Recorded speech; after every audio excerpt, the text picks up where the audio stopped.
If you are what you think about, then you have to start getting real careful about what you think about. Now, you have to start this with being cautious about every conversation that you have with your friends, with your relatives, with your mother, with your husband, with your children, that focuses on what's missing in your life.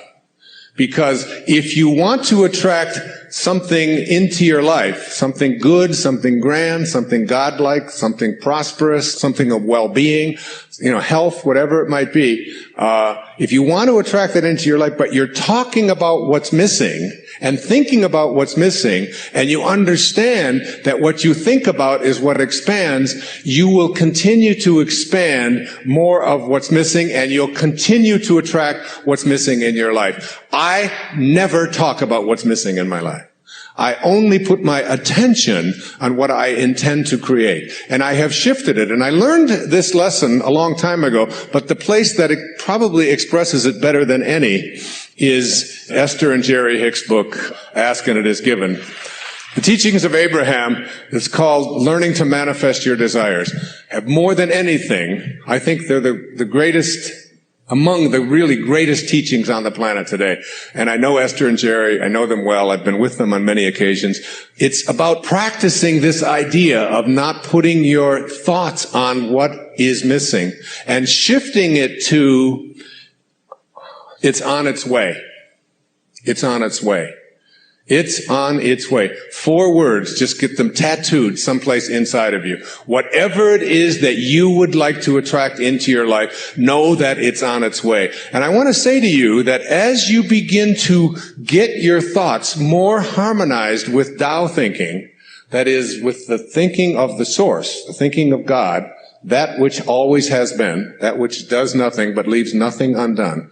As you begin to more and more harmonize in this way, what happens is that you start elevating your thoughts so that the habit of how you think becomes more harmonized rather than a polarity with what you want to attract. It becomes harmonized with it, and it becomes your natural way of how you think all the time. And you start then beginning to teach your children the same way of thinking. So you just catch them when they start saying things like, oh, with my luck, it won't work out. Why have any of us ever learned to say, with my luck, and having it mean things aren't going to work out? Why wouldn't you say, and just have it as your habit, with my luck, it'll probably show up faster than it normally does? Why not have that kind of a way? Because here's what happens. As you begin to shift the way that you think and have an anticipation that this thing is going to work out for you, you can only act upon your thoughts. And as you get these higher and higher thoughts, what happens is that the thought is now more aligned with what it is you want to attract, and then you start acting upon that thought. And as you start acting upon the thought that it will work out, that it's probably on its way, you start to see how this whole system all works. In other words, call it the universe, whatever you want, begins to conspire with you. It begins to act almost where you suddenly become a collaborator with fate.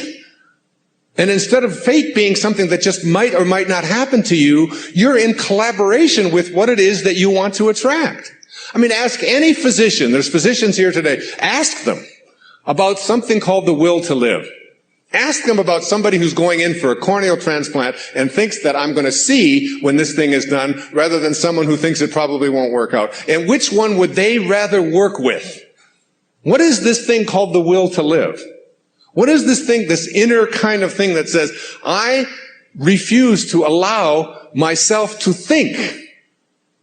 I say to my mother, who's 90 years old, almost 91 years old. I was with her for the last 5 days, every day, all morning long with her. And she's been going through some difficulties and so on. Most of you saw her on the PBS show, if you saw The Inspiration. She has always said to me how she was going to die. She said it to me when she was 60. what her death was going to look like, when she was going to die in her sleep, and it was going to be, it was going to be a peaceful thing, and she was going to do it when she was ready.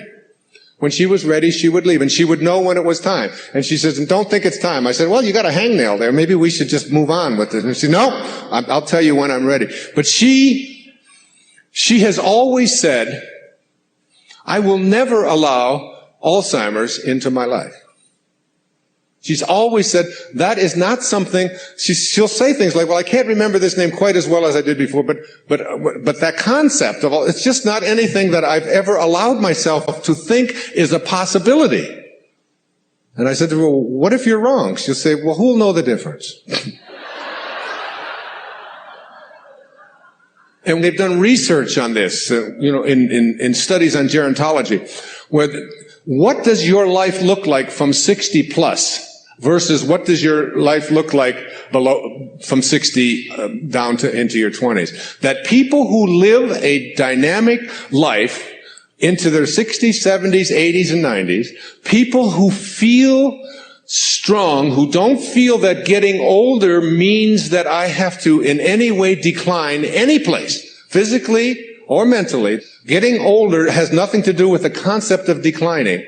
That when people are in their 20s and 30s and 40s and 50s, and this is their perception of what their life is going to be like when they're in their 60s, that those people have a much greater chance of not attracting the kinds of diseases that are so much age-related as do people who think of old as infirm and declining throughout their 20s, 30s, 40s, and 50s. That you change the way you believe about that and you say declining is not a possibility. I don't think about what's missing. You don't put your attention on what's missing. You don't tell other people about what's missing. And you don't tell other people about what you can't do and what isn't working and how terrible the world is.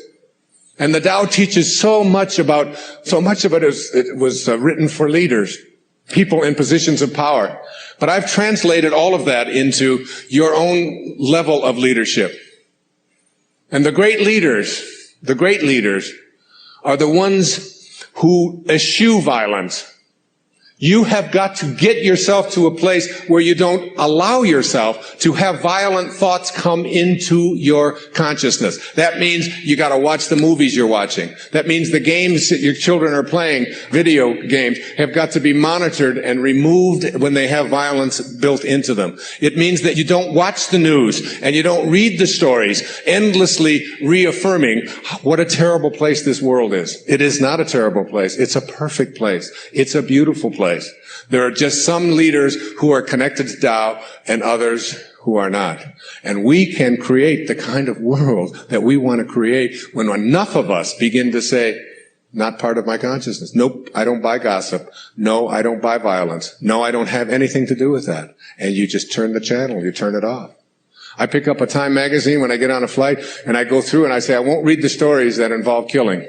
I won't read this. I don't need to hear any more about any more people blowing themselves up. I don't need to continue to have that as a part of my consciousness because I want to be someone who radiates out God-realized thinking. That's what I want to do. And I can't do that if I'm constantly being imbued with that. So I just go through the pages, and usually I say, oh, just threw away another $4.95.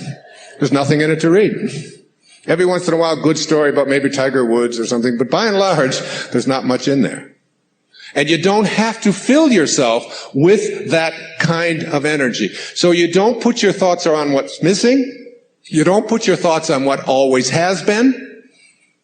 You don't put your thoughts on what others want for you, unless you want more of what others want for you to continue to show up into your life.